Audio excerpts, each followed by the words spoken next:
Hello everyone. Today's poem is Wei Wind by Ming, a Wei Wind poem from the Book of Songs. This poem, 烤盘, is with very importance in the Chinese poetry because it was treated as the very origin of the hermit poetry. Anyhow, even everybody agree this one was the very origin, it's the root of the hermit poetry. But when they try to interpret this poem, there's a big argument what the real situation is talking about, what the person it is about. So there's so many arguments. And today I will have a new argument upon all those old arguments. The fundamental differences among those arguments is because each argument has their own understanding of the vocabularies of the words in this poem. Thus, it makes the final interpretation arise. And one more thing is we have very little knowledge about the real history background, not to say the poet who was writing this poem, or what about that poet, what's his social rules, what is characters. We have no idea of all those. So the only things we have is the poet itself and a little bit history knowledge we have today. The good things with the modern archaeology, we have more and more evidence or real history uncovered, and thus the modern people could have a much better understanding than those scholars in the Chinese history several hundred years ago, even several thousand years ago. When we examine the interpretation to the poem of the Book of Songs back to the Han scholars, who roughly was 2,000 years before us, and the Song scholars roughly 1,000 years before us, there's a very, very outstanding phenomena that a lot of the vocabularies and words was explained with the meaning that only appeared or for the words in the Book of Songs, which means the words was normally explained in one way, but when it was used in the poem in the Book of Songs, it was most probably explained as another meaning that never appeared in other classic literatures, not to say the modern literatures. So that's a very, very strange phenomenon. So my approach is try my best, or as many as possible, or as good as I possible, to use the general explanation to the word, rather use the explanation by the Han scholars or the Song scholars, and then try to figure out if with the general decipher of the words, and then if the whole poem makes sense, and then I will double referring to the modern archaeology knowledges to double examine if that complies to the modern archaeology or to the modern history knowledge. And this is a method I used for almost all the explanation of my videos for the poem of the Book of Songs. Okay, for today, I will try to examine the words with the arguments and give you some of the ideas how these words could be explained and how is the general meaning or ideas of that word. And then let's figure out the classic interpretation is more suitable or my interpretation is more suitable. Okay, let's do it. The first keyword is the title, 考盘. 考 normally refers to the ancestors, especially the dead father, the dead grandpa, the passed away male ancestors. 盘 is the plate. So this is the very old style of writing of the plate, and the bottom is a wood. It refers this plate is a wooden plate, and also you can see the bottom could be in the character 金 metal, which means that plate was made of the metal, the bronze actually. So 盘 is very solid and a very popular word referring to the plate. And also a very, very important idea that nobody have ever thought is that a very, very famous ancestors of the Shang dynasty, not Zhou dynasty, because the Book of Songs basically is the poem in the Zhou dynasty, and the Shang dynasty is the previous dynasty. A very, very key ancestor, a king, his name was Pan, the same character, and it was him who founded the capital of the Shang dynasty. So he was such a important person, and his name is Pan Geng. So it was with two components. Basically, Pan is his unique name.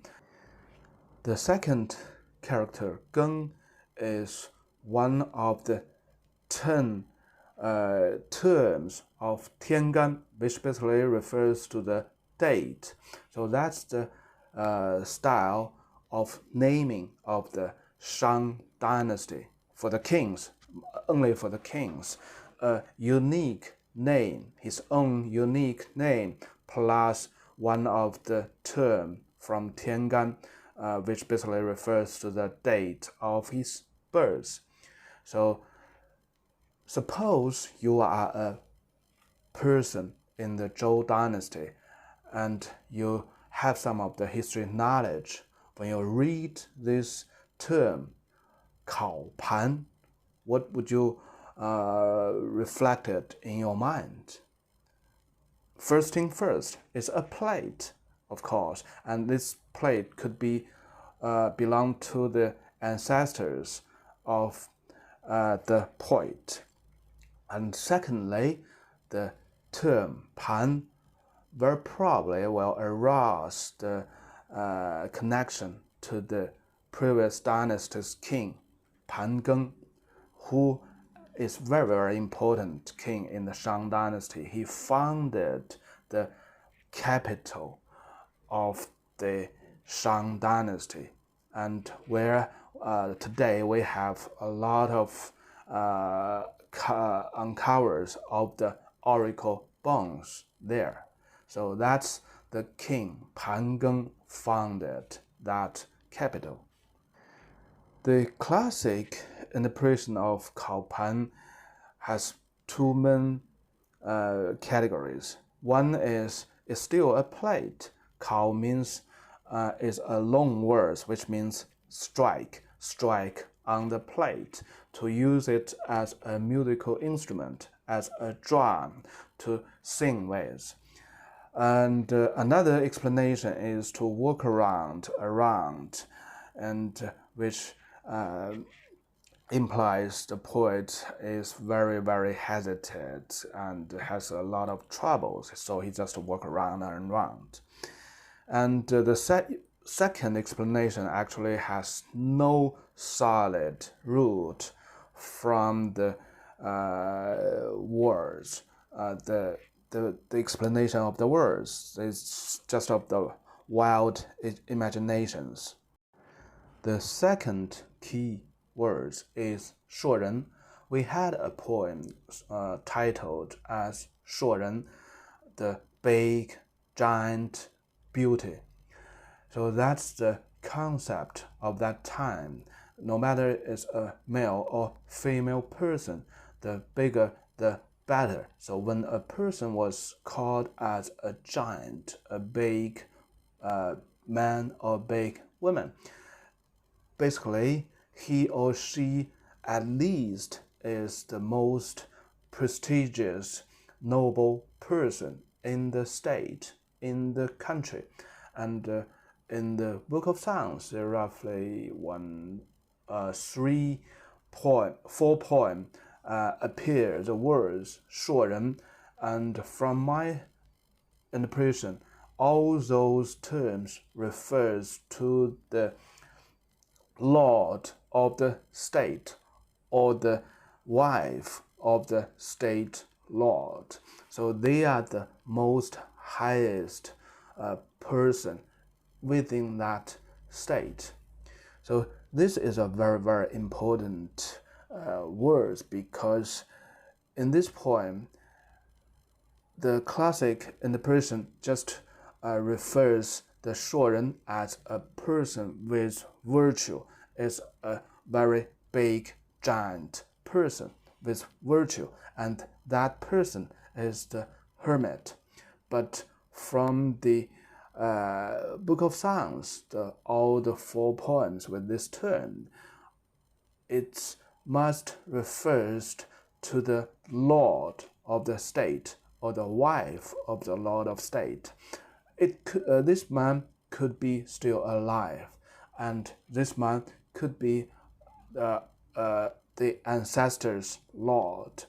So in all the 4 poems, I think 3 of them refers to the ancestors, to the passed away lord of the state.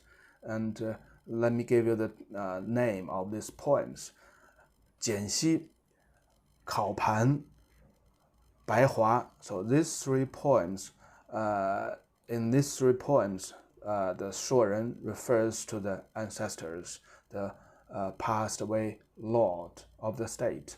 And the poem 硕人 is quite clear. It refers to the wife of the lord of the Wei state.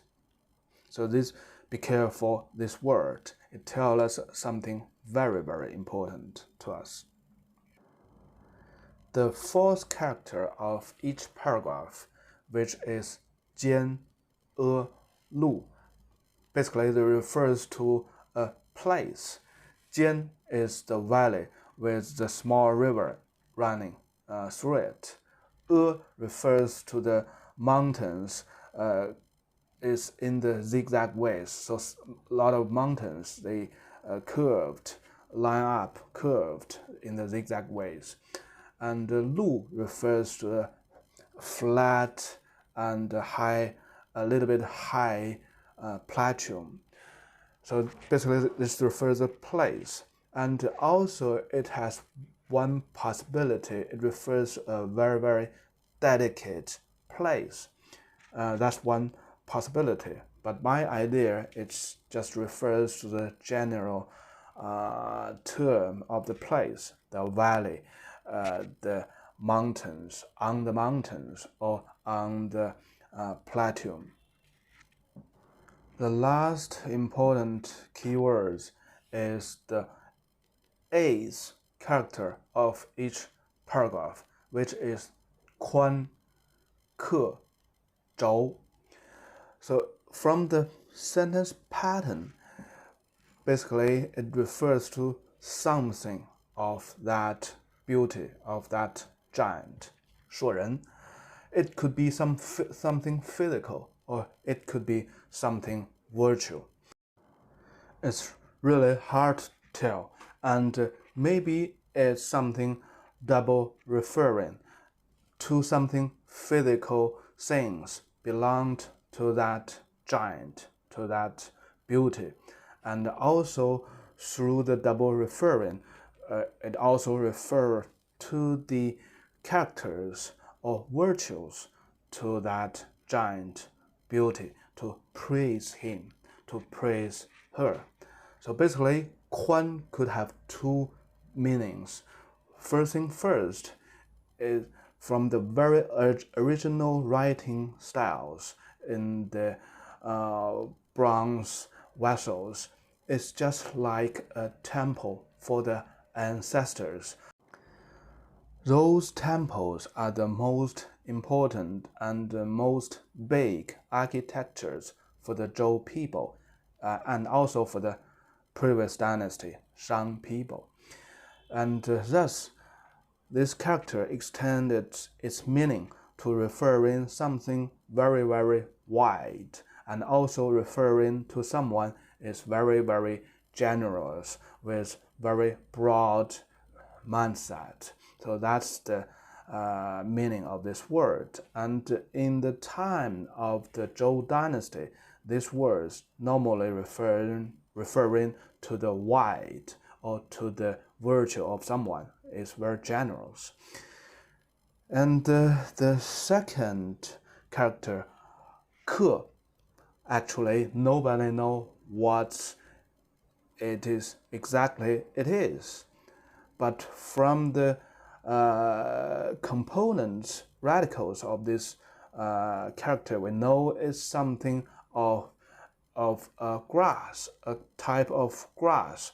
And also it also complies to the poem, to this paragraph, because it says 烤盘 is in the mountains, and then it refers to something of the grass. So that's very natural and is very logic. And also, that's my guess, and I think most of the people will guess that grass also resemble some of the characters and virtues of the 硕人, the giant, the beauty. And the third character, 轴, 硕人之轴. So the general meaning is the axis of the car. So that's the most key component of the car, chariot. And we also know the chariot is the most important things for a noble people, which represents his levels in the society, and also it represents his virtues from the decorations, from the size, from all kinds of aspects of that chariot to represent the person, how good or how magnificent his virtue is. So chariot is a very, very important thing, and of course the most important component on that chariot also is the most important things. So again, in this poem, the 硕人之轴, this character may refer to the axis left by that giant. Maybe his chariot was broken, only the axis was left there. And also, it should be a double referring to one of the virtues to that giant, to that beauty, to 硕人. And someone means it refers to the heart of the giant, of that person. Now let's interpret this poem with my understanding. the ancestors' plate of Pangeng was in the valley, which remind me of his temples, and I also reminds his generosity, his good virtues. I sleep alone, and when I wake up, I just say to myself, and I swear I would never forget all this. This is the first paragraph. 独寐, mei means sleep. 独寐 means sleep alone, sleep lonely. 勿言, wu means wake up. 言 means speak. So he was alone, so he speak to himself. The last sentence, 咏诗浮轩.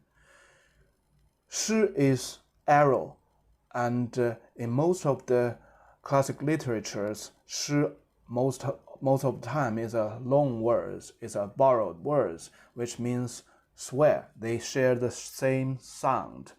咏诗 means I swear forever. 浮轩, xuan means forget. So I swear I would never forget all these. Forgot what? Forgot the ancestors' plate. Forgot the virtues of that giant. Forgot the ancestors, of course. Most of the time, the giant, the beauty, 硕人, referring to the passed away lord of the state, or maybe even the kings. Okay, the second paragraph is quite similar. 烤盘在阿, the ancestors' plate was on the mountains, on the zigzag mountains, and it reminded me, or I saw the grass belonged to the giant, to the passed away beauties, and which also could remind me something of his virtues, but actually nobody has idea what it's double referring by the character 客, 硕人之客. It's some type of grass, but I'm sure it has its double referring. 独寐勿歌 is almost identical to the first paragraph. I sleep lonely. I go to sleep alone. When I wake up, I sing a song. 咏诗拂过, so I swear forever I would never pay a visit again. 过, in today's meaning, it means pass something. So physically, I passed the railway station. I passed the hotel. I go past the hotel. But in ancient time, the 过 means visit, pay a visit. So in the second paragraph, basically, let me put it together. The ancestors' plate was on the mountains, which is the type of grass of that giant, or which remind me of the grass belonged to that giant, belonged to the passed away lord. I sleep alone. When I wake up, I sing a song, and I would never come back to pay a visit. Visit what? I have no idea. Most probably, I think he would never come back to pay the visit to the passed away lord. Okay, the third paragraph. 烤盘在路. So the ancestors' plate was on the plateau, high-rise plateau. that was axis of the car of the giant of the passed away Lord. I sleep alone, and when I wake up in the temple, I would never pray to him anymore. So here has two key words as well. 永寐勿宿. Su means sleep most of the time in general. But if we look to the very original writings, the very original characters in the Zhou's time, it means something, a very, very big place to sleep. And that's the tradition for the Zhou people, that they sleep in the ancestors' temples. So we give you some more details. So I'm a traveler. I went to another state to be a guest of that state. So they will treat me dinners, and then I will sleep in their ancestors' temples. And so the ancestors' temples serve a lot of purpose. The place to pray for the ancestors, to pray for their luck, and the place to make their administrations of the state, and the place to let the guest sleep, have a rest there. So Su here, I think it refers to the ancestors' temples. So this poet, he sleep alone in the ancestors' temples, and he wake up alone, of course, in the ancestors' temples. Su double confirms that in the first paragraph, 硕人之宽 is the ancestor temples. And also another very, very key character, Gao. Gao in today, it means tell someone something. But in the ancient time, as far as just think about who was capable of read and write. So Gao is only meaningful for those people who was capable of read and write. It's a very limited, very prestigious people of the noble peoples. So Gao normally has three styles. 告天, 告祖, which means praise to the god, praise to the ancestors, to beg for their fortunes, to beg for their luck. The third form of Gao is to make a public announcement by the Lord, by the officers. So when we review this poem, we should know in this poem it means to pray to the god, to pray to the ancestors is the first two style, first two form of Gao. So when we look back to the older third paragraph, so first thing first, in my interpretations, there's two characters or two persons in this poem. One is the poet himself who was writing this poem, and he will try to express his feelings. And the other one is 硕人. 硕人 is another person, is the passed away lord of the state, or the passed away kings. And from the last sentence, 永世福宣, 永世福过, 永世福告, we can feel the fury the poet has.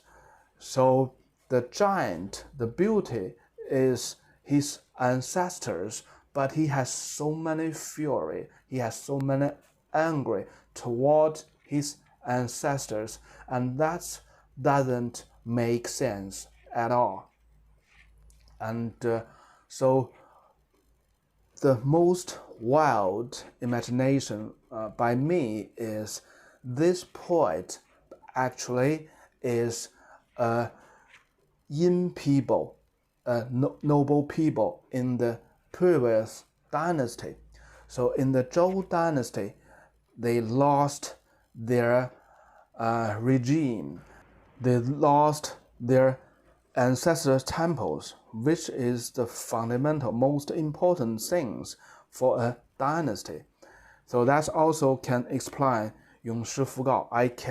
Because they have lost their ancestor temples. He can never make his prey anymore, and he can never pay a visit anymore to the Shang ancestors' temple. So in my idea, this poem is not a hermit poetry.